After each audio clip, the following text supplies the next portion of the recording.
Os, this is Kouketsu, the karate master. After what happened to Kai Asakura last year, and Conor McGregor, one of the world's top fighters, the recognition of the calf kick in the UFC and other genres has skyrocketed. The general consensus is that the calf kick can't be used in close-range combat. Now, not much is known about how to use close-range kicks, so I'm going to explain how to use the calf kick in a close combat situation. If you want to master the calf kick, please make sure to watch the entire video. On this channel, I post videos of my past matches and videos of effective training techniques, including more videos on low kicks. So make sure to check them out. If you like the videos, make sure to subscribe to my channel. The video here helps learn the basics of the calf kick. The video was also praised by Yoshihiro Sato, the only person in the world to KO Buakao and take down Masato. If you have any questions about the basics of the kicks, please refer to this video. Now, let's get to the main part of this video.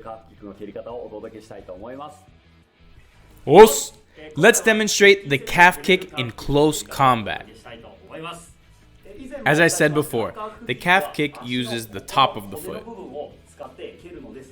However, if you kick like this in close combat, your opponent will push you away, and their knee will also get in the way, preventing your kicks from hitting the opponent. However, there's a technique to hit the target at this distance. Now, I'm going to get very close to my target. When you have enough space for your elbow to extend, you want to kick like this. Sorry. You don't have to say sorry. I'm just acting like I'm getting hit. Once you know how to kick like this, you'll be able to deliver a calf kick at any distance.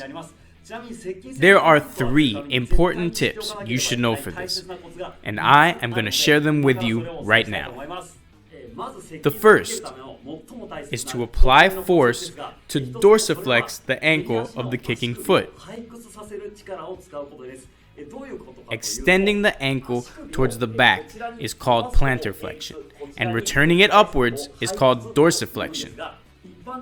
The calf kick is usually kicked in a bottomed out position, but in close combat, you won't be able to hit the right spot. In close combat, I use the power of dorsiflexion to kick instead of using the bottom flexion of the ankle.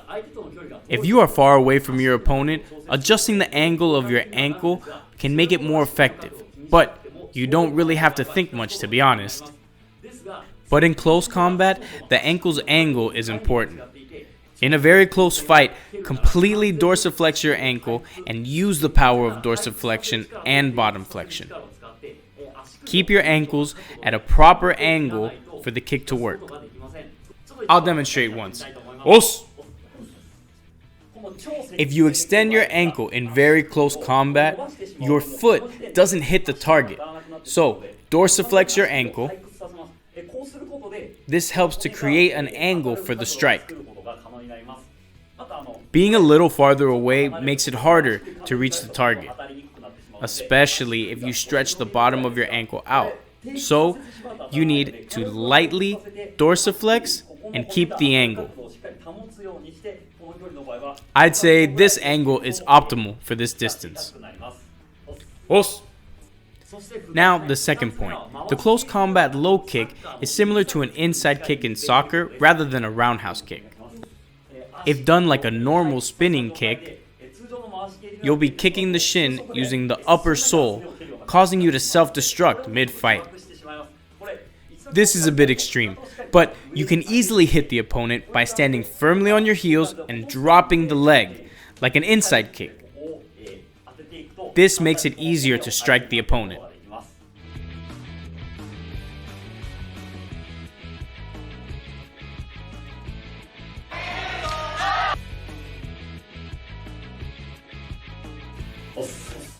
And the third, when kicking, bend your pivot foot and hit the opponent when the knee of your kicking leg is inside the opponent's knee.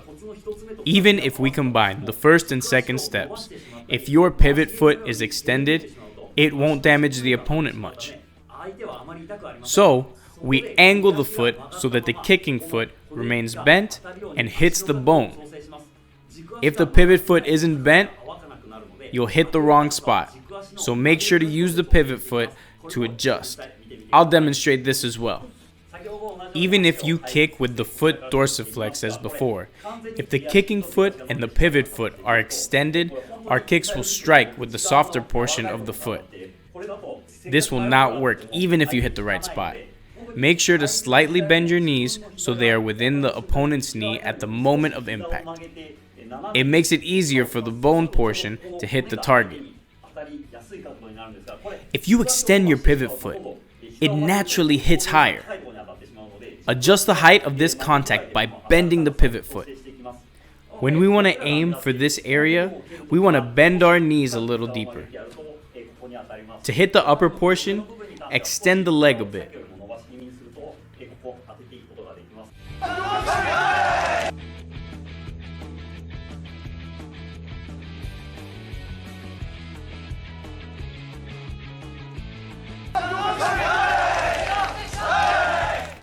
These are the three main factors you should keep in mind. First, use the power of dorsiflexion for the right ankle. The second is to kick like an inside kick. The third is to bend the pivot foot and strike inside the opponent's knee. These are the 3 tips for calf kicks in close combat. By the way, we've been using these when practicing. These are soccer shin guards, as cheap as $20. Now we put them under the supporters on the sides of our legs. Now, even if I put 2 of these inside, it hurts. But it is still better than being kicked with just a normal support.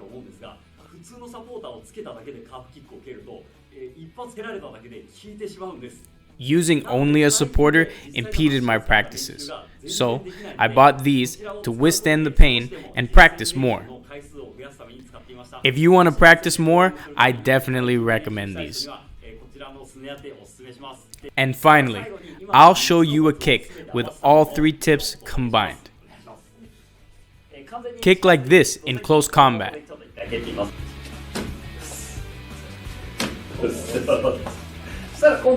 And like this if you're a bit further.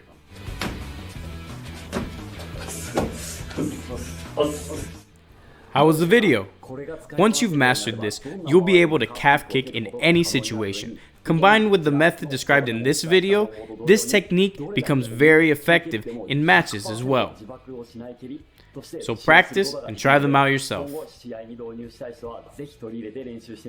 Thank you for watching to the end of the video. I upload videos which make you 100% stronger. Please hit the like button and subscribe to the channel of Kouketsu, the world champion of Kyokushin karate. Os!